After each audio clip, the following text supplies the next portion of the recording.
The story opens with An Shin, a hard-working delivery girl weaving through the busy streets on her scooter. She's rushing to complete her rounds when suddenly, a luxury car cuts right in front of her, nearly knocking her off the road. Shaken and furious, she shouts after the driver, completely unaware that the man inside is Ling Yu, the male lead of our story.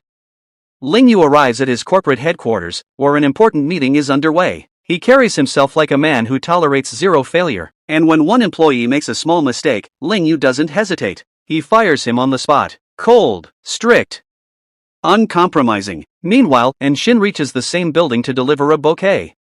She spots the exact car that almost killed her and fumes silently. Ling Yu's assistant receives the bouquet and walks it straight to Ling Yu, who then steps inside the elevator, right next to An Shin. As the doors close, the elevator screen flashes breaking news. A major elevator malfunction elsewhere injured dozens. Ling Yu freezes, his imagination spirals, and suddenly he pictures their elevator plummeting down the shaft. But before that vision can continue, the scene cuts, and Shin is already back outside, returning to her delivery route. Later that night, Ling Yu senses danger. A group of men begins following his car. To lose them, he switches routes, unaware that the men are working for someone very close to him. Across town, Ling Yu's stepbrother Fong takes a phone call from those same goons. "Your brother changed direction," they say. "He might be onto us." Fong doesn't care. "Do whatever you need. Kidnap Ling Yu tonight." Just then, Fong's younger brother, Sean, arrives home from abroad, throwing a momentary shadow over Fong's dark intentions. Back on the road, Ling Yu's panic rises. He floors the accelerator, trying to outrun the pursuers, but the speed causes his brakes to fail. A bus appears out of nowhere. Ling Yu swerves, and his car launches off the barrier and crashes into the sea. The goons arrive moments later, call Fong, and inform him of the accident.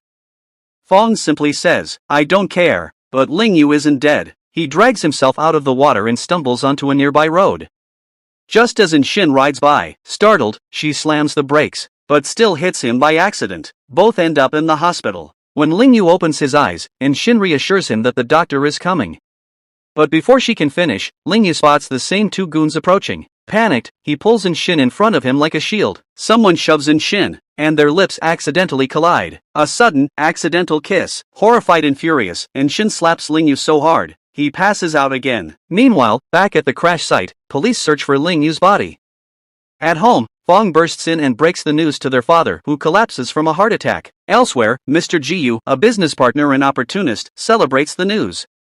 "With Ling out of the picture, we can expand," he says with a grin. But his daughter, Jin-Sure, is heartbroken. She has loved Ling Yu since childhood. Back at the hospital, Ling Yu regains consciousness. He asks An Shin for her phone. She hands it over cautiously and asks why. "I need to call the police," he says. "The police?" She panics. "Why? You hit me," he replies calmly. "Of course I'm calling them." Terrified, An Shin begs him not to. "We can handle this ourselves." Ling Yu pauses, then agrees. "Fine. In that case, who am I?" An Shin freezes. "You really don't know? All I remember," he says, "is you hitting me." The doctor arrives. An Shin asks why he can't remember anything. "All tests are normal," the doctor says. "It may be due to external force." An Shin instantly remembers her devastating slap, and blames herself. When she goes to pay the hospital bill, she nearly faints from the amount. "No discount," she pleads. "None," the nurse replies coldly. After paying, she returns only to find Ling Yu holding out a contract. "You hit me, so you're responsible for my food, housing, and everything else." She panics. "I just paid my rent. I don't have money to put you in a hotel." Ling Yu shrugs. "Then I'll stay with you." Cornered, she agrees. They both sign the contract. She brings him to her small, modest apartment. Ling Yu looks around like he's entered a haunted house. "Do I have to climb the stairs?" he asks, horrified. An Shin offers to help him up. But Ling Yu imagines both of them tumbling down the staircase, and declines. "I'll walk myself." Inside, nothing meets his standards. He won't drink water from her old cup. He refuses to sleep on the sofa under the ceiling fan. He complains about everything until he threatens to sleep in her room instead. An Shin quickly moves the sofa. Later that night, she writes in her diary. "Ling Yu owes me 300,000 yen. Then she crosses it out. "Actually, 270,000. I'll deduct rent daily." Ling Yu overhears and adds, "I also have rules. Only pure mineral water." And lights off by 11. "Looking at you," she snaps. "It doesn't seem like you lost your memory at all." "I lost my memory," he says, "not my intelligence." The next morning, An Shin prepares exactly one slipper for him. One foot is injured, so one slipper is enough, she says. Ling Yu then sees she's charging double for all the things she prepared for him. Later that day, An Shin returns home and sees fire trucks outside her building. Her kitchen caught fire. The firefighter explains it was caused by the microwave. She storms inside, furious. She hands Ling Yu her number. If anything happens again, call me immediately. Life becomes absolute chaos for An Shin the moment Ling Yu enters her home, and the next day proves it once again. While she's at work, An Shin gets a call from a furious shopkeeper. Your brother broke all my beer bottles. Panicked, An Shin rushes to the store, apologizes on Ling Yu's behalf, pays for the damages, and drags him away before he causes more destruction. But the moment she gets back to work, another call comes. A woman screams through the phone, "Your brother is bullying my son." An Shin sprints again only to find Ling Yu irritating a little boy. She scolds him, exhausted. What is wrong with you? Will you let me work or not? Hours later, she's so tired she literally falls asleep during work. Her colleague asks gently, "Are you okay? You've been absent a lot lately." An Shin brushes it off. "No, just a bit tired." But the moment her colleague leaves, another call comes in. "Your brother is lost. Please pick him up." This time, An Shin snaps. She storms home, grabs a cushion, and starts hitting Ling Yu out of sheer frustration. Ling Yu calmly warns, "If anything happens to me, you'll have to compensate for it." She freezes. That word, compensation, cuts through her anger. She puts the cushion down, opens her diary, and begins deducting money again. Right then, Ling Yu picks up the TV remote. An Shin snatches it back. "Don't you dare touch this remote. Do you know how expensive the TV is? If you break it, you can never repay me." But moments later, she sighs deeply, and gently teaches him how to use the remote. Ling Yu isn't interested. He gets up and goes to the washroom. And seconds later, a scream echoes through the house. An Shin runs in, only to find Ling Yu perched on top of the toilet like he's escaping a monster. A tiny cockroach is crawling on the floor. An Shin bursts into laughter. "I never thought someone like you would be scared of a cockroach." She quickly steps on it, killing it. But she doesn't stop teasing. "There are lots more in this house. When you sleep at night, they might crawl onto your sofa." Ling Yu looks horrified. She walks away laughing. Later in her room, she searches for cockroach spray online, but everything is too expensive. Outside, Ling Yu lies awake on the sofa, stiff and terrified. He doesn't sleep the whole night. When An Shin exits her room, she sees Ling Yu already awake, but his red eyes show he didn't sleep at all. Feeling a bit guilty, she decides to buy cockroach spray. Ling Yu immediately insists on coming along. At the supermarket, he chooses the most expensive spray. An Shin scoffs, "These look high-end, but the quality is terrible." But Ling Yu has made up his mind. Back home, she sprays every corner. Moments later, Ling Yu grabs her phone and connects it to something mysterious. When An Shin returns, she sees cockroaches crawling all over her phone screen. "What did you do?" "It's on a timer," Ling Yu says calmly. "It'll return to normal in 30 minutes. Meanwhile, on TV, news breaks about Ling Yu's supposed death. Reporters talk non-stop, until Ling Yu's assistant appears and announces that he is alive. Outside, she notices a missing dog poster. Inspired, she decides to take photos of Ling Yu, thinking she might need to make missing person posters for him too someday. But Ling Yu grabs her phone and begins deleting all his pictures. She jumps to grab it, bringing them extremely close. "Are you a criminal hiding in my house?" she asks suspiciously. Ling Yu deadpans, "Yes, I came to kill you because you live alone." An Shin rolls her eyes. "If you kill me, you won't get the rest of your compensation." Suddenly, the lights go out. An Shin freaks out and turns on her phone flashlight. The electricity is off from 9 to 10. Ling Yu notices her bracelet. "My brother gave it to me," she says softly, "so I'd never feel scared." Ling Yu, unexpectedly gentle, begins telling her a story to distract her from the dark. Ling Yu's father meets with clients discussing a new company president. One man says, since everyone thinks Ling Yu is dead, we should choose a replacement immediately. His father answers firmly, "I need time. I'll announce a decision soon." An Shin searches for her toothbrush. Ling Yu admits it accidentally fell into the toilet. She explodes. Just then, her friend calls, asking to stay at her place. An Shin lies, "I'm traveling for work the next few days. You can't stay here." While delivering a parcel, An Shin runs into Jinshi and her friends. Nancy, one of them, mocks An Shin's appearance. Jinshi tells her to stop and politely hands An Shin her business card. "You can get a better job using this." But An Shin says she's happy with her current work. Nancy mocks her again. And An Shin loses patience. She grabs a drink and throws it straight at Nancy's face. "Do not talk to me like that again." She walks off confidently. Ling Yu opens a tap. It leaks. He tries fixing it with a cloth, then falls asleep, while water continues spreading across the living room. Hours later, he wakes up in a flooded room. An Shin rushes in, horrified. What did you do now? Ling Yu is too shocked to speak. She sighs, hands in headphones to calm him, and quickly cleans everything. Later, during lunch, Ling Yu sees her struggling to open a water bottle. He imagines himself gently opening it for her. But in reality, An Shin uses her mouth to twist it open like a barbarian. Ling Yu winces. There are a lot of bacteria on that cap. Don't do that. An Shin ignores him. The doctor says Ling Yu is physically fine. A nurse asks playfully, "Do you have a girlfriend?" Ling Yu points at An Shin. "Yes, she's right there." The nurse laughs. "But she's your sister." "We're cousins," Ling Yu corrects her without flinching. On the way home, a ball flies toward An Shin. She casually catches it and tosses it straight into the basketball hoop. Ling Yu watches, impressed. When he notices her finger bleeding, he applies medicine with surprising tenderness. They buy vegetables together and wait for a bus, which splashes water all over them as it passes. Eventually, they get a taxi home. Ling Yu wants a bath and asks An Shin to help him into the tub. She hesitates but agrees. Getting him inside is awkward but possible. Getting him out is a disaster. She slips and falls into the bathtub with him. They end up tangled together, soaked, faces inches apart. Later, at dinner, Ling Yu complains. "You owe me compensation because you saw me without clothes." An Shin fires back. "You pulled my hand. It wasn't my fault." In her room afterward, she tries to draw. But all she can think about is the bathtub incident. She sketches them exactly as they fell, and smiles at the drawing. Ling Yu enters suddenly wanting to use her computer. He sees the drawing, and can't help smiling too. An Shin receives her salary deposit. She debates, should she buy a comic book for herself, or buy a wheelchair for Ling Yu? After thinking it through, she chooses the wheelchair.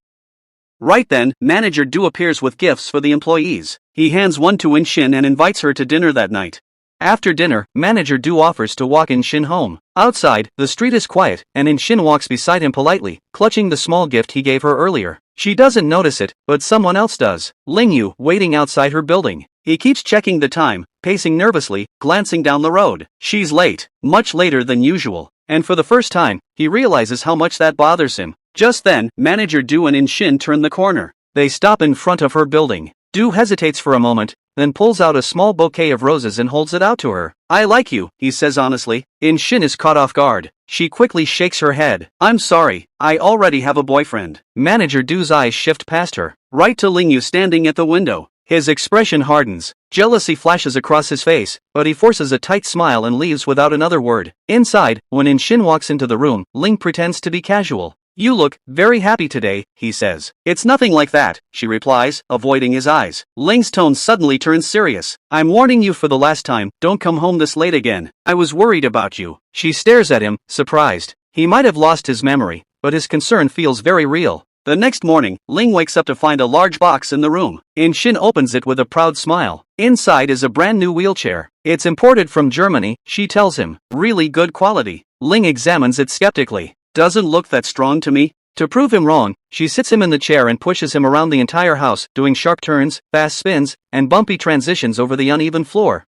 The chair survives. Barely. But it survives. Elsewhere, Jean Sure is at a party with her friends. A drunken guy starts harassing her, grabbing her wrist and standing too close. Before she can react, Sean steps in. He pulls the guy away and lands a powerful punch straight across his face. The guy stumbles, and security rushes in to drag him out. Sean stands in front of Jean Sure like a shield. For a moment, the noise of the party fades, and it's just the two of them. Back at home, Ling suddenly announces to An Shin, "Today, I joined a program and won 2 movie tickets." "That's great," she says. "You should go watch the movie tomorrow." "But there are 2 tickets," he replies, looking at her. "Then I'll sell one to someone," she jokes. Ling shakes his head. "Consider it a gift. Let's go together tomorrow." She tries not to smile too much, but she's clearly excited. The next day, while In is at work, her colleague tells her she needs to work overtime. At first, she refuses, but after some pushing, she reluctantly agrees. That evening, Ling arrives at the movie theater. He waits in his wheelchair, surrounded by couples and families filing into their screens. He checks the time, then the entrance, then the time again. An Shin is still at work, racing through her tasks, glancing at the clock, knowing she's late. When she finally finishes and rushes home, she finds the house empty. No Ling. Her heart sinks. She immediately runs back out and heads to the theater. Ling is still there, sitting alone, holding the tickets, waiting. When he sees her, his expression doesn't soften much, but the relief is obvious in his eyes. In feels a sharp stab of guilt and determination. She walks to the counter and buys 2 more tickets, so they can still watch a movie together. They sit side by side in the dark theater. They laugh at the same scenes, pretend nothing went wrong. But when they return home, the mood shifts. Ling's face is distant. Forget about it, he says quietly. Just go to sleep. The next morning, An Shin wakes up and steps into the living room. The sofa is empty. No Ling, no wheelchair. She looks around the house. Nothing. His words echo in her mind. Forget everything and go to sleep. She's convinced he's gone, left her, vanished. Later that day, while on a delivery, a ragged beggar suddenly appears in front of her. For a split second, she imagines it's Ling, and freezes. Shaking herself out of it, she rushes to her office. She tells her colleague she needs to change shifts because she has to look for her cat. But the only thing on her mind is Ling. She spends the rest of the day searching every place she thinks he might go. Meanwhile, Ling is very much alive. He visits his doctor friend, Shou, at the hospital. Did you get the DNA maternity report from the toothbrush I gave you? Ling asks. Shou hands him an envelope. Here. Ling opens it, takes a quick look, and then casually reaches for Shou's wallet. He pulls out some cash. Take this from my assistant later, he says, stuffing the money into his pocket and walking out with the report. As he leaves, we see a flashback. Someone once told him, An Shin is the girl who owns 5% of their company's shares. Those shares originally belonged to Ling's father, then were transferred to An's mother. After her mother's death, they legally passed to An, who has no idea she owns them. Ling's father has been searching for her. Back when Ling was in the hospital after the accident, he had secretly called his assistant, Ellie, from a nurse's phone, telling her to arrange everything for his stay. Now, remembering everything that happened between him and An, he had tested her toothbrush to confirm what he suspected. As he walks out of the hospital, report in hand, he sees someone in the distance. An Shin. She looks exhausted and worried, asking strangers if they've seen a boy in a wheelchair.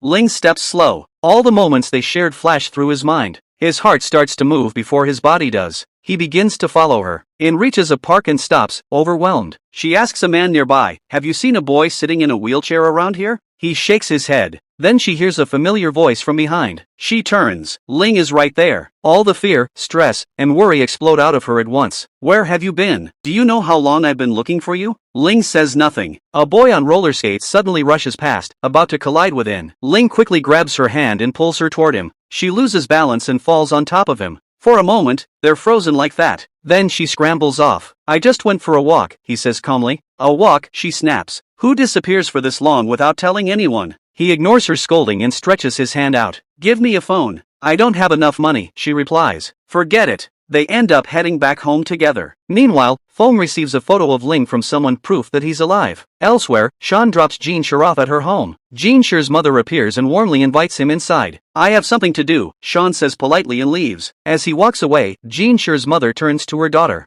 He's a good boy. He'd be perfect for you. That night, An is returning home alone after another late shift. The road is empty and dimly lit. Every step echoes. She feels like someone is following her. Her pace quickens along with her heartbeat. Suddenly, Ling appears in front of her. Seeing him there, she exhales in relief. They walk home together in silence, side by side. Back at the apartment, An hands Ling a mobile phone. It's not the best quality, she admits, but it has everything you need. You can use it comfortably. He takes it without arguing.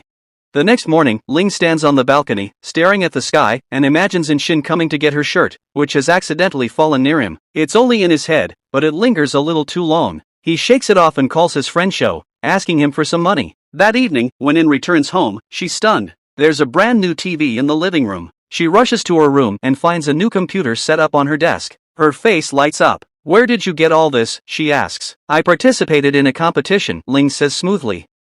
Won a TV, a computer, and some money. He places a credit card in her hand. I got this too. You should keep it. She immediately refuses. No way. I can't. But Ling insists until she finally accepts it. The next morning at the office, manager Du is helping in with her work. Her colleagues quietly notice. One girl whispers, I heard she already has a boyfriend. The others scoff. Really? I don't believe it. To prove it, they all crowd around An and say they want to visit her house. They even invite manager Du to come along. At first, An refuses. Panic flashes across her face. But after persistent pressure, she gives in. On the way, she secretly texts Ling. They're coming over. Hide. When they arrive, An opens the door and freezes. The entire interior of her house has changed. New furniture, new layout, cozy lighting, a beautiful table full of food. Ling is there, standing like the perfect host. Her colleagues are stunned, impressed, jealous. Manager Du's face darkens as he watches Ling move around the house confidently. After everyone leaves, the smile disappears. An turns to Ling, furious. Where did you get the money for all this? From the credit card I gave you yesterday, he replies casually. She explodes. You wasted so much money on useless things.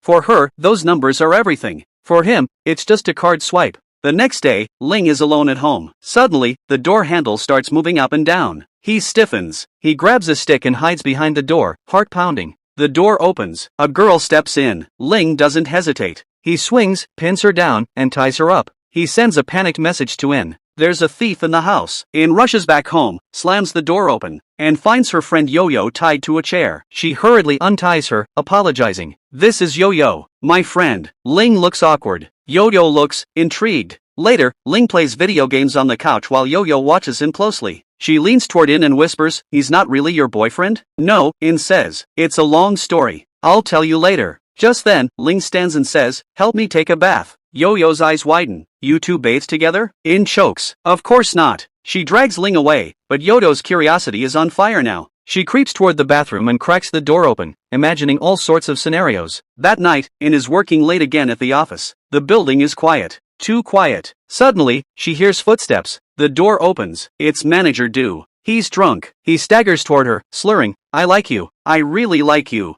Before she can react, he starts forcing himself on her, touching her without consent. In shoves him away and slaps him, hard. Then she runs into a room and locks the door. Manager Du stumbles around outside. He knows something about her. He reaches for the light switches and turns off every light in the office. Darkness swallows everything. He knows she's afraid of the dark. He leans against the door and says softly, "Open the door." Inside, In trembles. She can barely see anything. Her breathing is shallow, her hands shaking.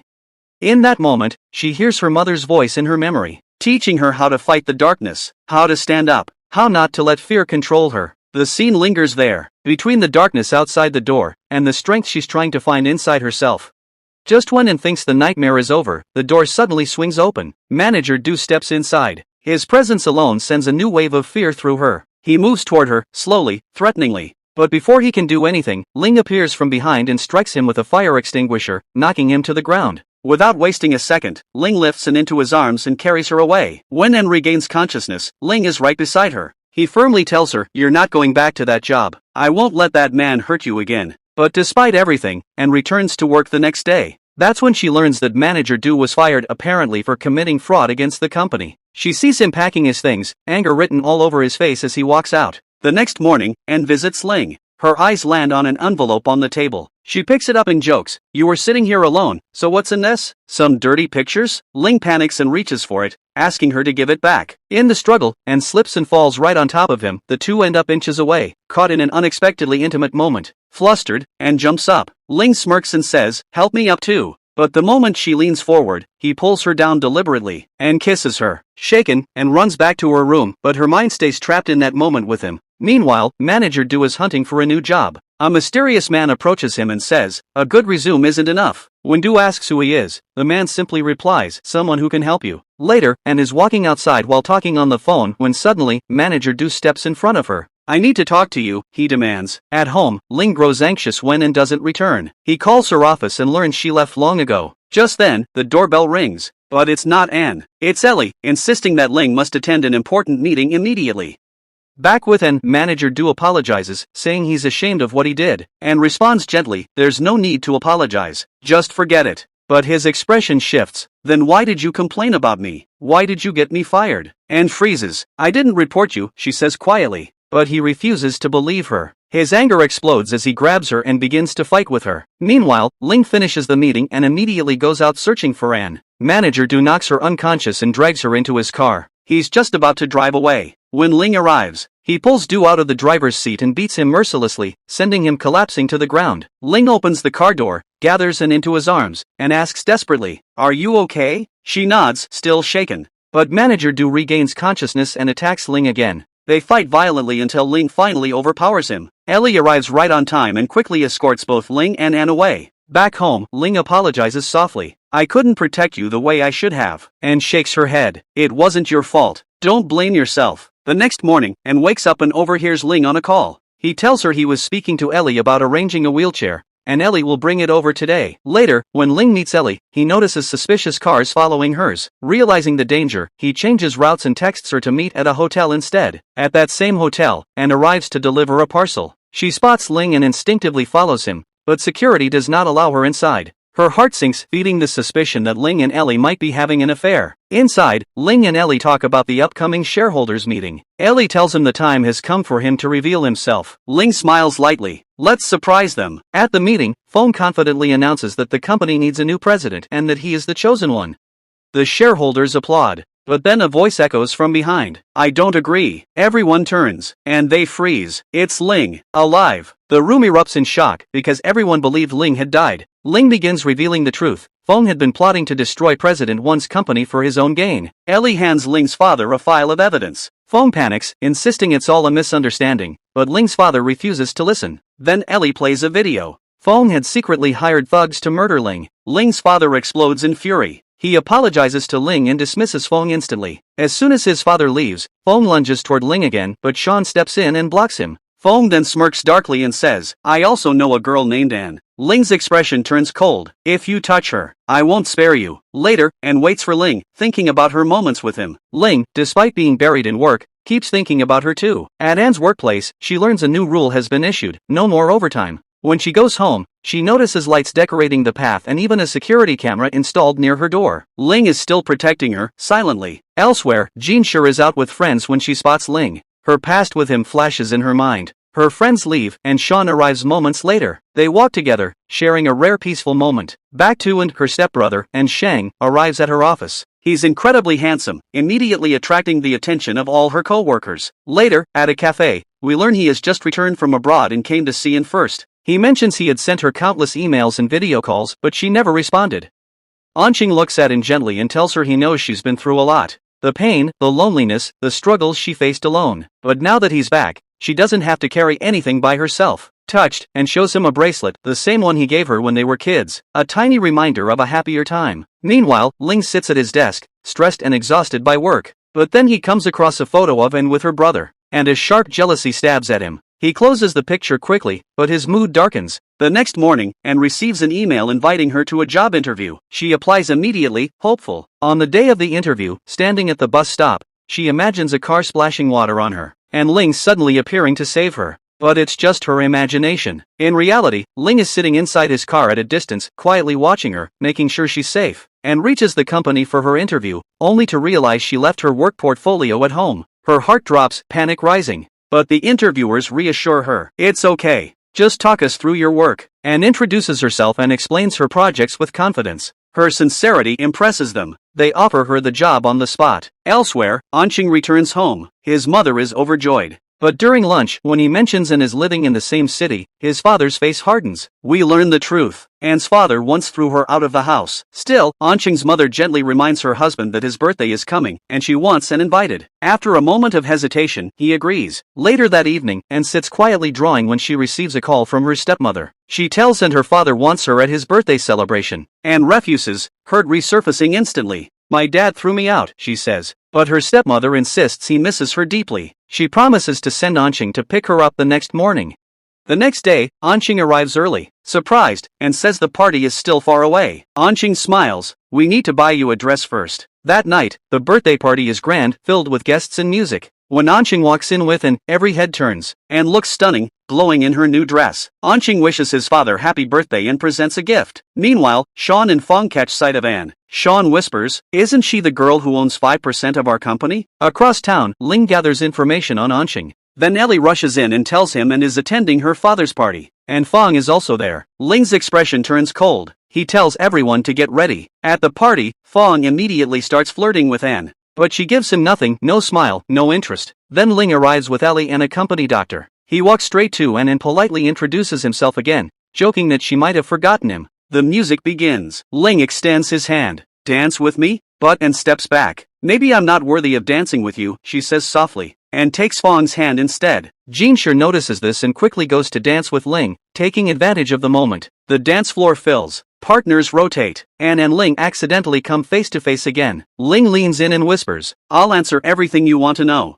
but stay away from my brother. Anne pulls away instantly and returns to Fong. Jean Sure returns to Ling, confused. How do you know my sister Anne? Ling replies softly, it's a long story, not now. On the other side of the hall, Fong tells Anne, your mother was close to my father. That's how you inherited 5% of the company. Anne's eyes widen. Stop lying. My mother had no relationship with your dad. I don't know anything about shares. She storms off. Just then, a waiter accidentally spills water on her. He looks at her and says, "Do you recognize me? I've been searching for you for a long time." His name is Su Chao. The scene draws everyone's attention. An Shang calls for security, telling them to call the police. But An stops them. "This is my friend," she says. Then turning to Su Chao, "I've been looking for you too." At that moment, An's father arrives. Ling steps forward and tells him, "You should help your daughter." But her father snaps, "This is our family matter. Don't interfere," and apologizes to all the guests and leaves with Su Chao. In the next scene, An and Su Chao are in an empty building, discussing their past and unresolved issues. Ling and his team check every camera in the building trying to locate her. They finally find footage of Su Chao walking with An, and then Su Chao picking up a knife. Ling's heart drops. He immediately rushes out with his team to search for her. Meanwhile, Su Chao attacks An. During the struggle, a heavy bag placed on a safe begins to fall, and pushes Su Chao aside to protect him. The bag strikes her head instead. She collapses. Su Chao panics and flees. Ling arrives seconds later. He sees An unconscious on the floor and instantly carries her away. At the hospital, Ling stays beside her until she wakes. But the moment she opens her eyes, she turns away. "Leave me alone," she whispers. "I don't want to talk to you." Ling pleads softly. "Just give me 1 minute. Let me explain." He tells her everything. Why he had to disappear that night. The emergency. The threats. The chaos. Later, Ling meets with his father asks directly, "Do you like An? Because if you do, you've made a mistake. She holds 5% of our company's shares." Fong steps in, adding, "She's our father's daughter. Stay away from her." But Ling silently places a document on the table. An's DNA report. "She's not his daughter," Ling says. Ling's father finally explains the truth. An's mother helped build the company in its early days. As gratitude, he transferred 5% of shares to her name, and is not his daughter. But she is like family. With the truth cleared, Ling immediately returns to the hospital. To An.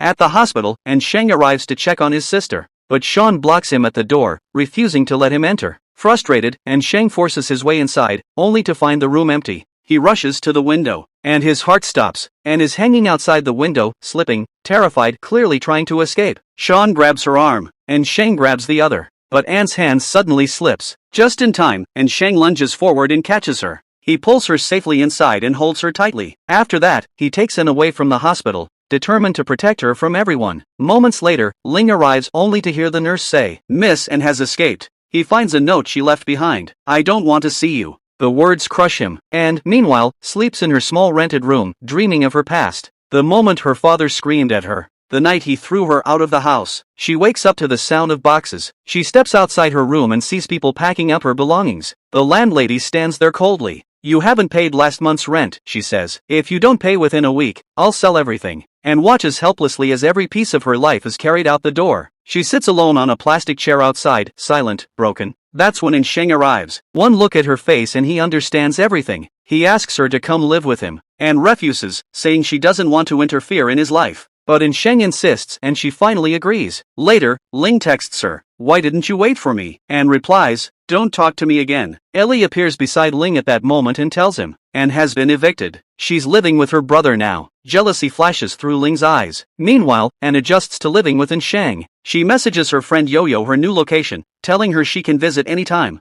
While An Shang is cooking, he gets a phone call, and answers it. The caller says there's a courier waiting for her at the express pickup. But the truth? The call was made by Ellie, acting under Ling's orders. He wanted to get An Shang out of the house, so he could speak to An alone. Ling arrives at the apartment. He tries to talk to An while helping her with chores, but she refuses to say a word to him. While An is washing dishes, she tries to reach a bottle of cleaner on a high shelf. She stretches but can't reach it. Ling steps in behind her, close, too close, helping her grab it. In that quiet, suspended moment, An suddenly kisses him. But just then, a spoon falls from above and hits Ling on the head. Startled, An jumps back instantly. Meanwhile, Yo-Yo is returning from the supermarket when she spots An Shang outside. She chats with him and learns he's heading home. The moment An Shang arrives at his house, he sees Ellie waiting. He realizes instantly, Ling is inside. "If you don't leave right now," he warns, "I'm calling the police." Inside, Ling notices the top button of An's shirt has come undone. He quietly reaches out to fix it for her. Just then, An Shang storms in. He explodes with anger and attacks Ling, and pulls them apart, screaming for them to stop. Ellie drags Ling out of the apartment. Later, An tends to An Shang's injuries. He's still furious, and tells him gently, "You misunderstood. It's not what you think." But he refuses to listen. That night, An messages Ling, how are you? An Shang walks into the room with a glass of milk, and casually asks if he's in a relationship. He says no. She then asks if he likes yo-yo, but he stays silent.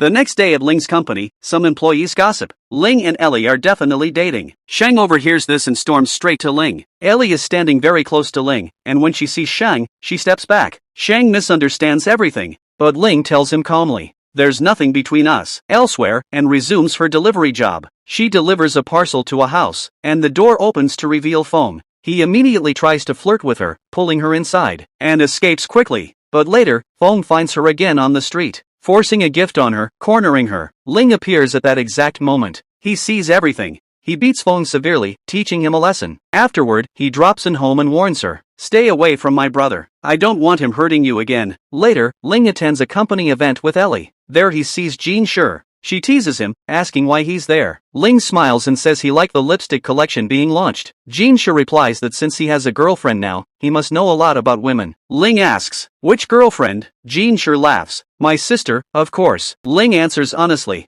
"We're not together yet, but I'm trying to win her heart." He asks Jin Shi what gift girls love most. She tells him, perfume, and loves perfume. The next day, An receives a beautifully wrapped gift. Inside is a perfume she's always wanted. Ling messages her, "I'm downstairs, come out." He takes An to his house, and gifts her a pair of couple watches. She lights up with happiness. Ling then introduces her to his family. Fong is there and immediately starts bothering An again. Ling's mother arrives and instantly likes An. Jin Shi, however, looks jealous and uneasy. Ling's dad enters and says softly, "You look just like your mother." Later, during lunch, An gives Ling's father a thoughtful gift, a painting brush her mother once cherished. He's touched, thanking her gently.